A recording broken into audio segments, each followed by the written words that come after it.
Être chef d'entreprise, c'est beaucoup de responsabilités. J'ai trouvé quelqu'un réactif et disponible, qui s'investit comme moi. Je suis Lorraine, j'ai trouvé ma banque.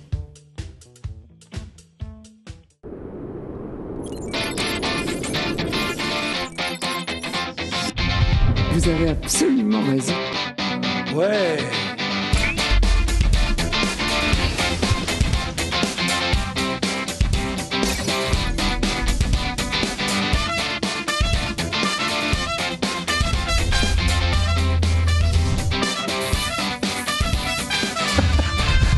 Mesdames, Messieurs, arrête.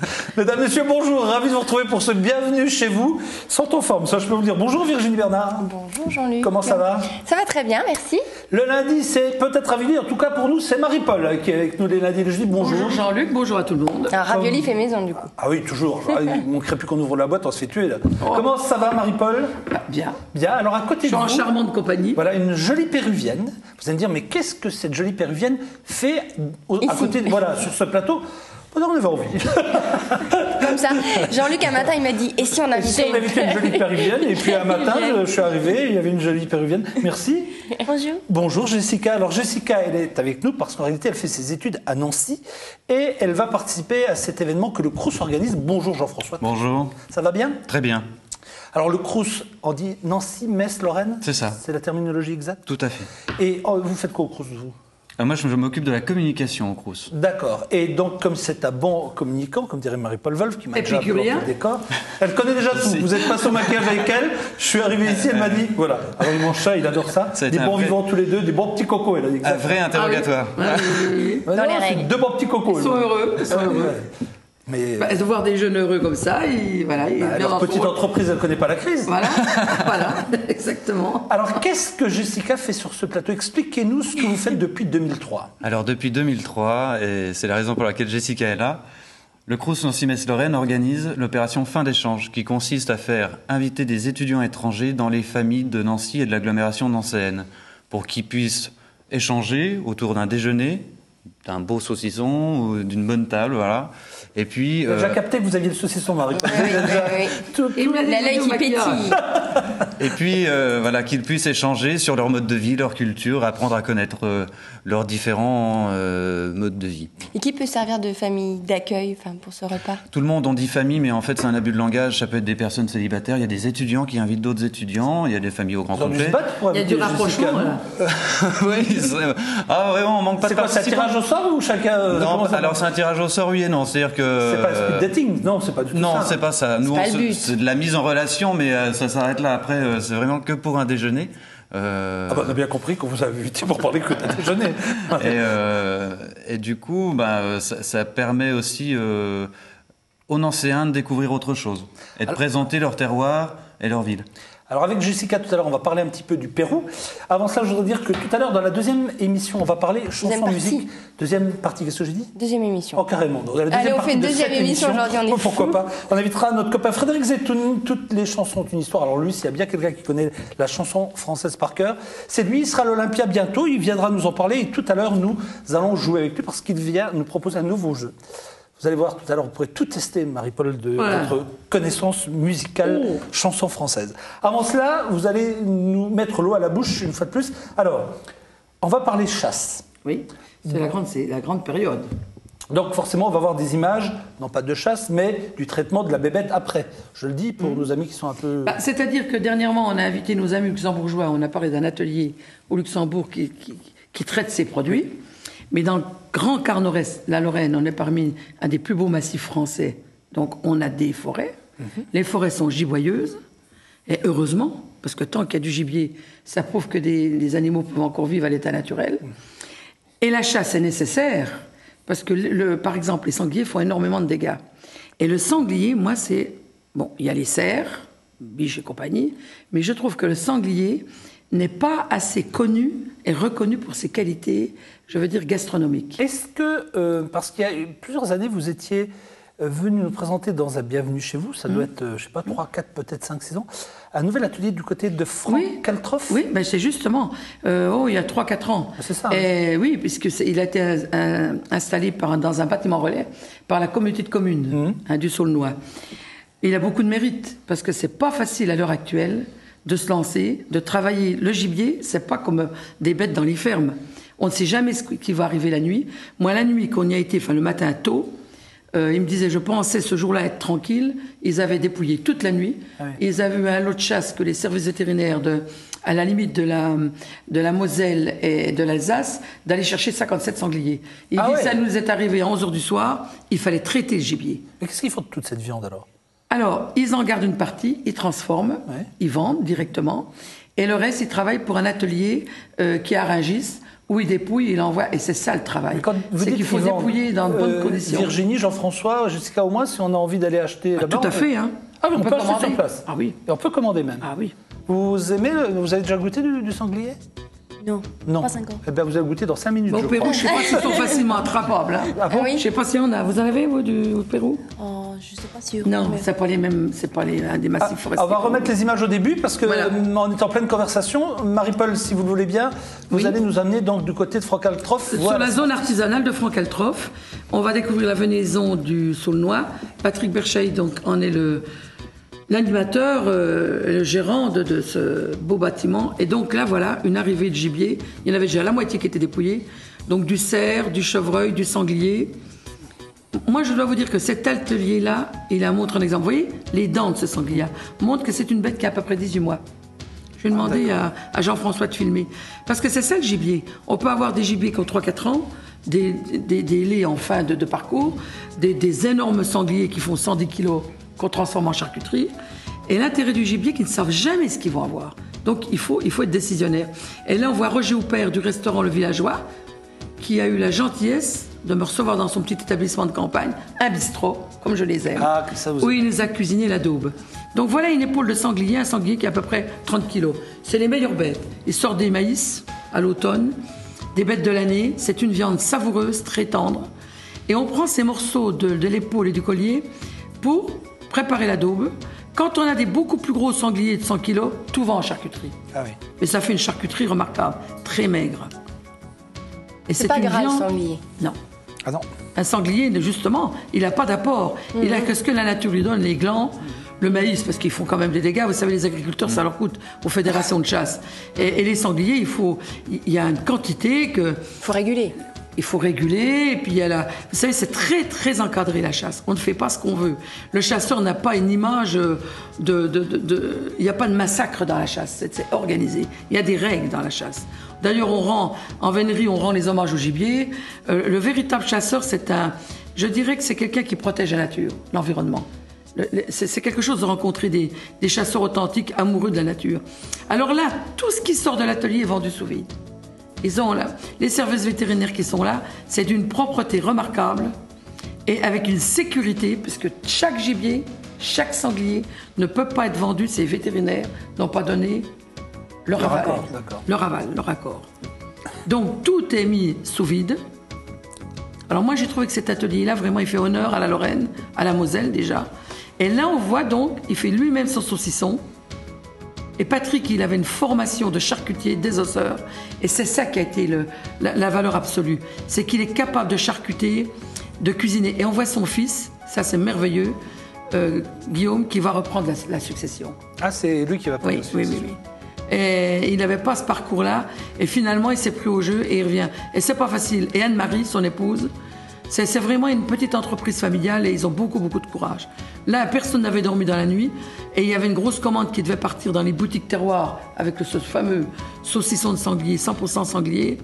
Les camions de TFE devaient partir à 13h et il fallait que tout soit prêt. Et c'est ça leur force, c'est la famille. Je pense que c'est une des forces de cette petite entreprise-là. Qu'est-ce qu'ils font pendant les périodes creuses ? Ah, ben ça, c'est intéressant la question, Virginie. Parce qu'ils se sont mis à traiter le bœuf pour les agriculteurs. La découpe et tout. Et ce qui leur fait un petit apport économique. Ouais. On va où, là ? Alors là, nous allons partir à l'Hénin, découvrir le villageois. Donc, vous voyez, tout est bien organisé. Ils ont les véhicules, ils sont vraiment installés. Et Patrick m'a recommandé ce petit... Moi, je cherchais un bistrot comme je les aime. Vous savez, c'est avec 6 chambres, les tout petits restaurants de campagne, où on mange à midi pour moins de 10 €. Moins de 10 €. Entrée, plat, dessert.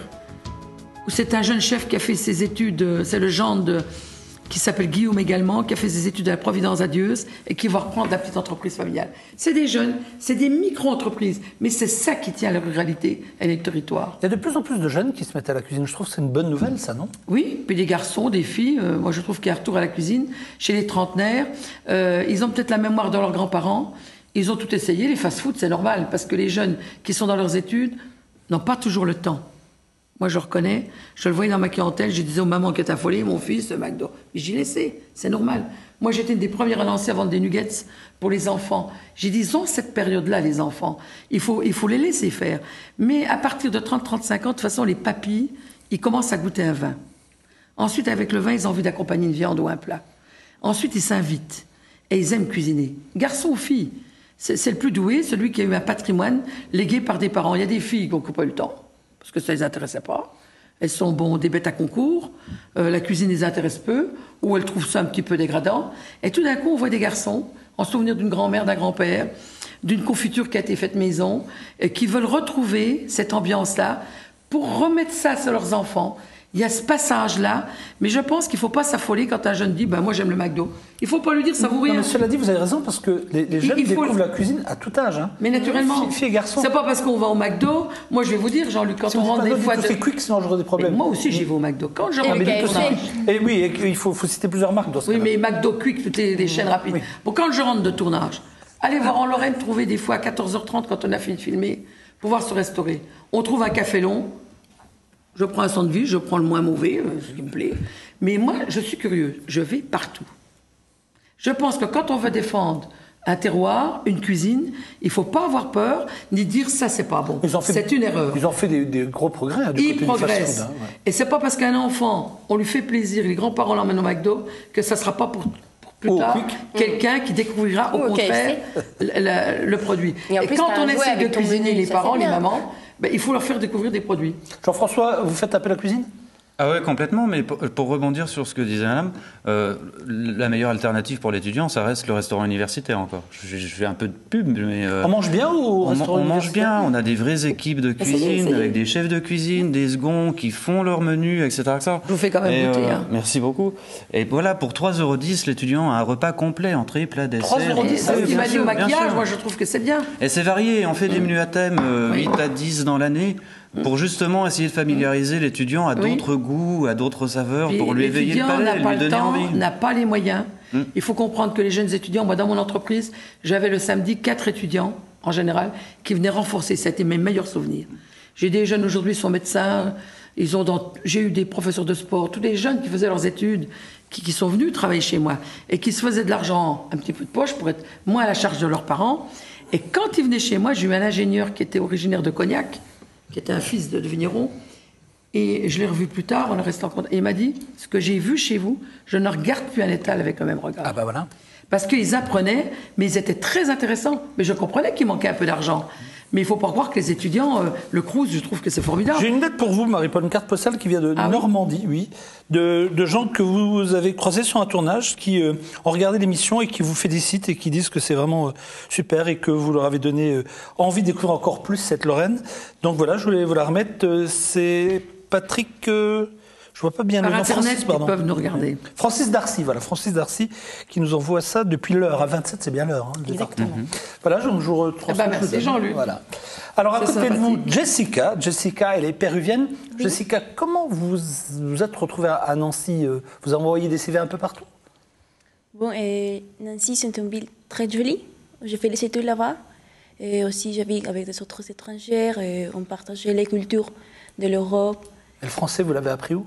Pardon? Vous parlez très bien français? Oh, je l'ai appris au Pérou, dans une école de langue.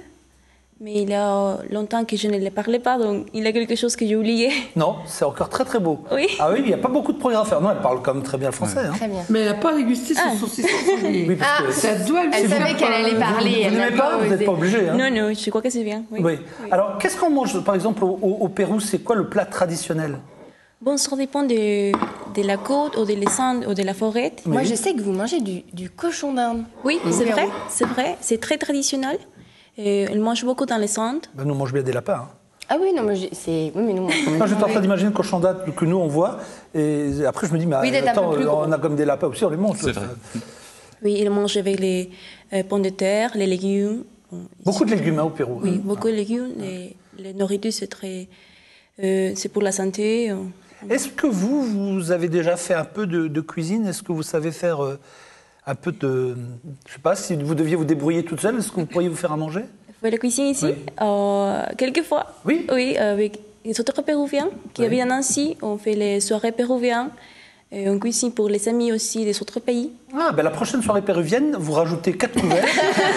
Oui, et vous allez venir goûter ce que c'est que la cuisine péruvienne. Non? Bien sûr. Ah, complètement, oui. Vous organisez ça, Jean-François? Oui, pas de souci, Les on vous cuisines tient au du Crous, courant. il y a un souci. On vous tient au courant. Sans être trop nombreux. Enfin, un menu péruvien dans les restos. Oui, c'est bien. Et aussi, on fait les pâtes qui sont les plus rapides et faire. Ah ben ça, oui, mais ça, les pâtes, je sais les faire aussi. Hein. Non, non, les trucs plus Mais compliqués. Jean-Luc, ça- il a ses recettes secrètes pour les pâtes. Hein, Virginie. On attend toujours les lasagnes, hein, Marie-Paul. Ça viendra. Il faut que je vous fasse goûter encore autre chose bientôt. Il m'avait parlé d'une petite terrine que vous avez fait entre copains qui ne doit pas être mal. Ah ouais. Ah ouais. C'est le mélange. Je vous ferai goûter la semaine prochaine. Je ramènerai la semaine prochaine. On C'est verra les bien. meilleures sorties, ça, cuisiner entre amis. Et ça Alors, faisait. pour en revenir juste à Jessica, vous faites quoi comme étude à Nancy? Bon, je fais le Master 1 en communication entreprise. Communication d'entreprise. Et il y a énormément d'étrangers à Nancy? Il y Parce que je a, trouve il y a ça trop quelques, bien, moi, il y a- qui est- oui, il y a c'est vrai, quelques hein. milliers d'étudiants étrangers à Nancy. Ah ouais? Combien de nationalités?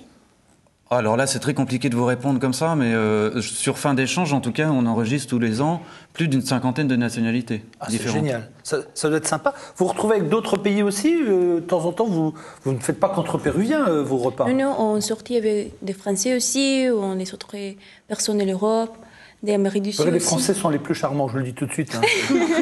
Non, c'est vrai, Jean-François. Oui, c'est pas faux. Alors, rappelons que si vous êtes avec nous tous les deux aujourd'hui, c'est parce que le Crous organise chaque année, je crois que c'est le 3e dimanche du mois de novembre. Hein. C'est ça. Vous organisez depuis 2003 ce qu'on appelle les dîners. Alors, je sais pas, ils portent un nom, ces dîners? C'est fin d'échange, c'est l'opération fin d'échange. Fin d'échange. Donc, pour un déjeuner, une famille de la région, enfin nancéienne, Oui. invite des étudiants à venir partager le repas, C'est ça. finalement à échanger, comme vous le dites. Quoi. Voilà, tout à fait, oui. Alors, d'année en année, on a étendu un peu la formule de fin d'échange. Donc, ça commence même le samedi soir maintenant, où ils se rencontrent une première fois à l'hôtel de ville de Nancy pour faire un peu déjà connaissance avant la journée du lendemain, avec un concert autour d'un buffet pour que ce soit très convivial et puis que ce soit le prélude vraiment à la journée du dimanche qui est là est réservée au déjeuner chez l'habitant. Oui. C'est des yokels qui joueront? Oui, Et il n'y a pas que. il n'y a pas que. D'accord, ben ça promet, il va y avoir un peu d'ambiance. Wayfarer et les Yokels, ouais. C'est ça, donc c'est le samedi 24 pour le coup. Voilà, Et le dimanche 25, c'est le repas donc chez l'habitant. c'est ça. Ok, combien y a-t-il de... Comment pourrais-je dire? Il doit y avoir une suite. Dans ma tête, j'étais en train de me dire, forcément, s'il y a contact une première fois, Oui. il se revoit dans l'année. Est-ce que par la suite, il y a des relations et est-ce qu'on peut quantifier ça? Je ne sais pas, sur une année, par exemple, est-ce qu'il y a une vingtaine ou une trentaine de gens qui se revoient vous voyez ce que je veux dire, un pourcentage? Alors, oui, c'est le cas. Les étudiants et les familles qui les ont reçus se revoient régulièrement tout au long de l'année, sauf qu'on n'a pas de retour, nous, forcément. Donc, on ne peut pas quantifier, on va dire, le pourcentage de liens pérennes.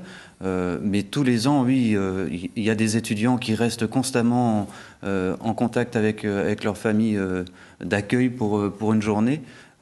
Et même au-delà, on a des étudiants, notamment une étudiante chinoise, qui est partie de Nancy à la fin de ses études d'ingénieur, qui est allée aux États-Unis faire son stage en entreprise et qui est constamment en contact, encore aujourd'hui, avec la toute première famille qu'il avait reçue à Nancy en 2003. Vous trouvez que c'est une bonne idée de... Oui, bien sûr. C'est une très bonne idée pour partager avec la culture française. Aussi connaître les repas français. Vous auriez pu être invité chez Marie-Paul, mais là, vous auriez pris quelques kilos en quelques jours. Hein. Bah, si, vous ne l'auriez pas laissé comme ça, elle serait repartie, elle aurait quand même... Bah, elle est bien comme elle est. Hein. C'est pas, Non, mais vous lui avez donné un peu de réserve Les pour mannequins devraient être comme la jeune femme là. Ah oui. Légèrement enrobée, bien en forme, pas squelettique. Et Marie-Paul, par exemple, si elle veut accueillir un étudiant, elle doit faire quoi? Ah, elle va refuser du monde. Marie-Paul, comme elle est sur Metz, il y a une Non, je suis sur Delme. Sur en zone Delme. rurale, moi. Bon, oui, mais c'est pas trop loin encore. Il y a une opération jumelle à fin d'échange qui a vu le jour il y a 2-3 ans, qui s'appelle Échange Gourmand. C'est le même principe, c'est la même philosophie. Il suffit juste que je vous laisse le petit dépliant d'inscription, ou vous téléphoniez, ou je vais vous donner les coordonnées. Vous allez faire un tour sur le site de la ville de Metz ou de Metz Métropole, ou sur notre site, www.crous-nancy-metz.fr.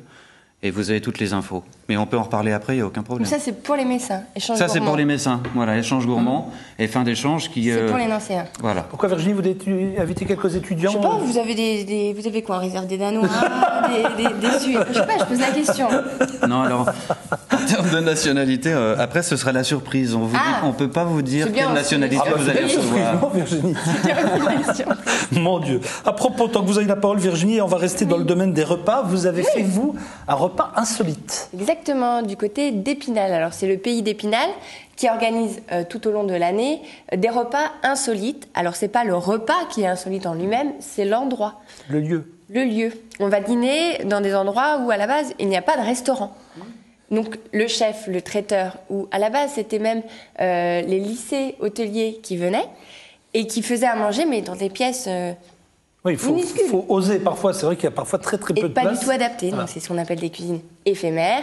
Et puis même le personnel de service doit installer des tables, bon pareil, dans des endroits pas toujours prévus. Là, c'est au château d'Épinal. Le château d'Épinal étant quand même un petit peu en ruine, on ne peut pas manger dans le château.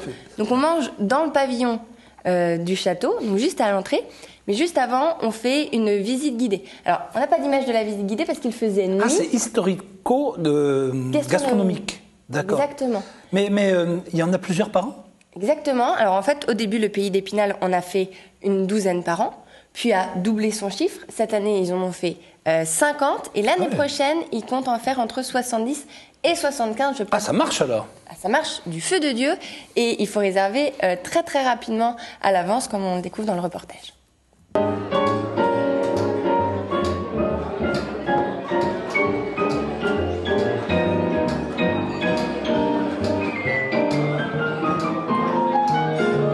Flora, bonsoir. Bonsoir. Vous êtes chargée de communication au pays d'Épinal. C'est le pays d'Épinal qui organise ces dîners insolites. Oui, exactement. Ça consiste en quoi? Alors, on investit des lieux qui ne sont pas forcément destinés à la restauration. Donc, nous, on arrive, on installe tout, nos tables, nos chaises, et il y a une visite guidée qui a lieu, et après, les gens viennent déguster un repas gastronomique. Toute l'année, il y en a eu combien exactement? Donc, cette année, on est à 50 dîners, donc depuis mai jusqu'à novembre. Quels endroits vous avez pu faire visiter? Alors, on a fait des châteaux, par exemple la mairie de Cersigny, on a fait le château des Capucins, on est allé sur des bateaux, dans des vieilles forteresses, même des mairies, des lieux, des usines désaffectées aussi également. Donc voilà, on a essayé un peu de varier tous les lieux. Est-ce qu'il y a des soirées à thème aussi? Alors l'année prochaine, on part sur des soirées noir et blanc, amoureux, des dégustations de vin, spécial tango. Donc on essaye vraiment d'élargir les possibilités et les choix pour les personnes. Il faut réserver combien de temps à l'avance pour être sûr, vraiment sûr d'avoir une place? Très longtemps. Oui, ça part très très vite, vraiment au tout début de la programmation. On peut réserver sur Internet maintenant, je crois? Oui, il y a le site internet, donc dînerinsolite.com, ou sinon par l'office de tourisme d'Épinal. Qui est-ce qui cuisine? Parce que ce lieu, par exemple, ici nous sommes dans le pavillon du château d'Épinal, il n'est absolument pas conçu pour recevoir une vraie cuisine de professionnels. C'est un chef qui cuisine? Alors ce soir, non, c'est un traiteur, mais on a également des chefs et des lycées hôteliers. Et donc l'année prochaine, on part exclusivement sur des chefs et quelques écoles hôtelières, mais on ne travaillera plus avec les traiteurs. Philippe Touvenot, bonsoir. Bonsoir. Alors, quelle est la particularité, la difficulté de cuisiner dans une cuisine déjà toute petite et qui n'est vraiment pas faite pour accueillir votre cuisine, du moins? Il faut savoir s'adapter, disons, aux situations et faire en sorte qu'on puisse gérer au mieux, avec le matériel dont on dispose, le repas. Et ça vous permet à vous-même de cuisiner dans des endroits dans lesquels vous n'auriez jamais imaginé cuisiner, j'imagine? Oui, de toute façon, ce métier de cuisiner à l'extérieur et de restituer un menu, c'est notre métier. Donc on essaie de visiter les locaux un peu à l'avance pour pouvoir être au point le jour de la prestation. Ils sont là vraiment actifs dans tous les sens du terme. Hein. Et je le dis sérieusement, parce que vraiment c'est une équipe qui est formidable. Et vous pouvez les féliciter de notre part à tous. Hein. Je pense qu'on est tous sincères dans ce domaine-là. Hein. Je vais prendre les prénoms, du coup. Ils sont vraiment excellents. Hein. Et très sympathiques et très dévoués. Parce que dès qu'on leur demande quelque chose, ils sont là, ils sont sérieux et ils viennent. C'est un ensemble qui fait que finalement, on se régale. Hein. On part de rien, une petite annonce sur Internet, on s'inscrit. Le prix est hyper raisonnable. Ouais. On se retrouve ici avec tout un tas de monde que l'on ne connaît pas. On fait une visite avec quelqu'un qui était formidable dans ses explications. On se retrouve dans une salle qui est, ma foi, conviviale. Un bon petit repas, un bon verre de vin, et puis vous êtes là. On déconnecte. Et voilà. Et on passe une bonne soirée. C'est à refaire et je le conseille. Voilà, j'ai testé pour vous le dîner insolite et vraiment je vous le recommande. On se régale. Tout d'abord avec la visite guidée pour bien connaître le lieu dans lequel nous allons dîner. Ensuite, un excellent repas préparé vraiment de façon très compliquée parce que vous l'avez vu, la cuisine est toute petite. Alors vous pouvez déjà réserver votre dîner insolite pour l'année prochaine. Dépêchez-vous, les places sont chères alors que le prix, lui, est très très raisonnable. Rapport qualité-prix excellent, je vous le recommande. Bon, parfait. C'est vrai, on s'est régalé et il y avait le vin rouge, le vin blanc, le champagne à consommer avec modération, 2 entrées, un plat de fromage, un dessert, un café pour 48 €. Jean-François, vous en pensez quoi? Vu la prestation, c'est pas cher. Après, ça reste un coût. Je pense que c'est pour un public bien particulier malgré tout. Voilà. Alors, vraiment de tout. Et surtout, une grande convivialité. C'est-à-dire que les gens avaient vraiment l'impression d'avoir une soirée un petit peu hors du temps. Comme on y va à pied. C'est toujours dans des lieux haut de gamme ou ça peut être aussi dans des lieux, je sais pas moi, par exemple, Marie-Paul, oui, hein. Moi, je trouve que c'est un peu bourgeois, tous les châteaux. Mais tout. non, Moi, ça peut être, dans les ça granges, peut être un repère de chasse en pleine forêt pour qu'il marche 2 heures, qu'il ait bien faim. Va vous tuer avant de... Non, mais les lieux insolites. Dans le noir et sans éclairage pour voir s'il retrouve les lieux insolites, je trouve que c'est déjà des lieux qui sont... on fait une découverte, c'est réservé... Mais Marie-Paul... Vieille Pierre. Je dirais gastronomie et Vieille Pierre. Mais non, mais il n'y a pas que ça. Et il y a 75 dates pour l'année prochaine. J'espère qu'ils vont en mettre un petit peu quelque chose de plus pimenté. Non, ce dont vous voulez parler s'appelle Koh-Lanta, Marie-Paul. Ah oui, voilà, c'est ça. Ça, tout le monde n'a pas forcément envie de le faire. Moi, je trouve des lieux plus... Alors, sachez qu'on l'a entendu dans le reportage, ils ont déposé... quand même le concept. Que le Pays d'Épinal est propriétaire de ce concept-là, qui est donc unique et qui appartient donc aux Vosgiens. Alors, pour en terminer avec vous, Virginie, pour cette année, si j'ai bien compris, c'est terminé. Il n'y a plus de Alors ça, c'était repas. les derniers. Oui. Donc, c'est pas à chaque fois au château d'Épinal, hein, je te rassure, Marie-Paul. Donc, ça recommence à partir du mois de mars l'année prochaine. Mais vous pouvez déjà regarder dans quelques jours les nouvelles dates qui seront donc proposées l'année suivante, à partir du mois de mars. Et la nouveauté cette année, c'est qu'il n'y aura uniquement que des chefs qui cuisineront. Là, il y avait un traiteur et le samedi, par exemple, c'était Philippe Laruelle qui venait copain Philippe Laruelle. Cuisiner. Non, mais l'idée est bonne, mais les lieux insolites, ça m'a fait rire, quoi. Pour le moment, je trouve que les lieux insolites, ils sont confortables. Alors, proposez-nous des lieux insolites. Bah, moi, je réfléchirais à ça. Vous nous emmèneriez où si demain vous deviez choisir Allez, donnez-nous un exemple. Où? Bah, je chercherais dans la campagne, je chercherais partout. Des caves, n'importe où, moi. Comment des caves? N'importe où, moi je ferais des lieux vraiment insolites. Oui, mais insolites. Oui, mais ça c'est déjà des lieux, je dirais pierre, découverte de la pierre avec une visite et tout. Mais quand vous dites... Il y a pour tous les goûts. Mais découvrir des métiers, des... Quand vous dites relais de chasse, vous déjà emmener tout le monde dans la forêt. Mais je dis relais de chasse parce qu'on est en période de chasse, mais ça c'était les jeunes qui investissaient les relais de chasse. Nous dans notre région, beaucoup de jeunes, des enfants de chasseurs, le Nouvel An, se passaient dans le relais de chasse. Ils étaient 30, 40. C'est sûr, ils étaient loin de tout, ils pouvaient faire le bruit qu'ils voulaient, personne pour les déranger. Mais je veux dire qu'il y a autre chose. Les lieux insolites, ça je trouve que c'est intéressant. Vieille pierre, découverte, ça oui. Merci beaucoup, vous restez avec nous pour la deuxième partie. On va remercier Jessica, merci beaucoup Jessica. Merci Jean-François. Merci de votre accueil. On reste en contact hein, pour la Oui, il n'y a pas de problème. C'est sûr. Oui, ça y est, on s'est tous inscrits, donc il n'y a pas de problème et bonne chance. Bonne chance et bienvenue dans Lorraine. Merci. Vous aimez la Lorraine? Oui, c'est très joli. Je crois que la Lorraine vous aime aussi. On va se donner rendez-vous pour nous en deuxième partie. Marie-Paul, vous restez. On va parler musique forcément 2 fois avec Stéphane Soares, spécialiste musique de R, et également avec notre ami Frédéric Zetoun qui va nous parler de toutes ces chansons qui ont une histoire. À tout de suite.